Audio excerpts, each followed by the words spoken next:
Welcome to episode 20 of Cooking for Moderately Lazy People. Today we'll be making chicken parmesan.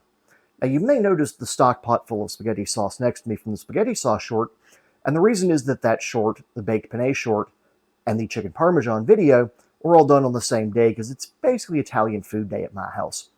Also, I tend to make absurdly large quantities of all of it because it freezes and reheats well, and I can can the spaghetti sauce.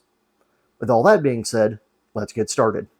We're going to start by mixing together our breading mixture. In a medium-sized bowl, we're going to add 1 cup of Italian breadcrumbs, 3/4 of a cup of grated Parmesan cheese, 2 teaspoons of basil, 1/2 tablespoon of oregano, 1/2 teaspoon of pepper, and 1/2 teaspoon of garlic powder. We'll whisk to combine and set aside. Next, we'll open up a pack of chicken breasts. I typically cut them in half in order to make smaller pieces, but I usually serve them with my baked penne. You can leave the chicken breast whole if you'd like, you just might need to bake them toward the top end of the time range. Once our breasts are ready, we're going to do one of my favorite kitchen activities, whacking chicken breast with a saucepan. I should really invest in a good meat mallet. I usually make 6 chicken breasts, but I had too much chicken in the package that I opened. This time I wound up with 10 breasts. I actually made extra breading to account for this. We'll take the breasts and try to flatten them out with a meat mallet or saucepan to about the same size. Once that's done, we'll pat the top of them dry with paper towels and salt them to taste. We'll put 2 tablespoons of flour into a sieve and sift about half onto one side. We'll then flip the chicken over and repeat the whole drying, salting, and flouring process with the other side. Now let's crack open 2 eggs into a bowl and whisk. We'll then dip the chicken in our eggs and then toss them in the dry ingredients until coated. We're then going to fill a skillet with enough oil to fry our chicken breasts. We'll set the stove to medium and allow the oil to heat up. Prior to filming this, I had 3 bottles of oil that were all nearly empty: canola, vegetable, and olive. To get rid of all 3, I just emptied all of them into the saucepan. For future reference, olive oil does work the best for this.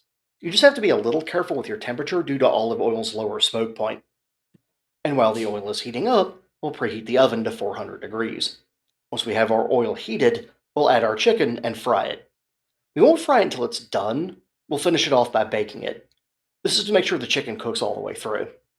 While our birds are frying, let's talk cost. As always, cost may vary in your area. A pack of chicken breast runs about $7. 1 cup of Italian breadcrumbs will be about $1, as we'll have a cup of grated Parmesan cheese.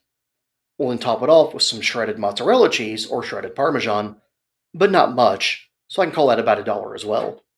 The cost of everything else is basically negligible given the small quantities. Assuming you're using homemade sauce like I am, I'm going to count the cost of that as part of the sauce and not the chicken parmesan. That means our chicken in total comes to around $10. This will be more, obviously, if you use store-bought sauce. We'll fry our chicken until it's a light brown. As you can see in the footage, I actually left mine in the oil for slightly too long, in part because I was prepping other parts of the meal while filming this, and possibly in part due to the Franken oil that I created by combining all the mostly empty bottles. The end result caused the chicken in this video to be a tad overdone, but it was still tasty. And when we take our chicken out of the oil, we'll put it directly into a baking dish. Once all of the chicken is fried, it will go in the oven for 30 to 40 minutes. How long it stays in depends upon how long you fry it and how thick the pieces are. For smaller pieces, or pieces that stayed in the oil for longer, or both, bake for less time.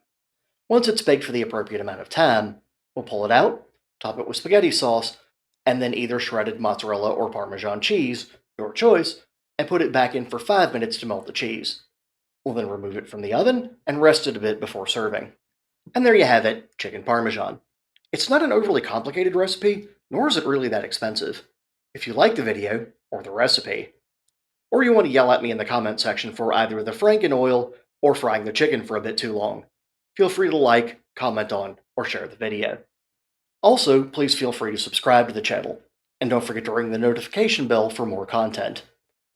If you'd like more of my cooking content, check out the Cooking for Moderately Lazy People playlist, which contains all of the videos in the series, including the YouTube shorts. Thanks for watching, and bon appetit!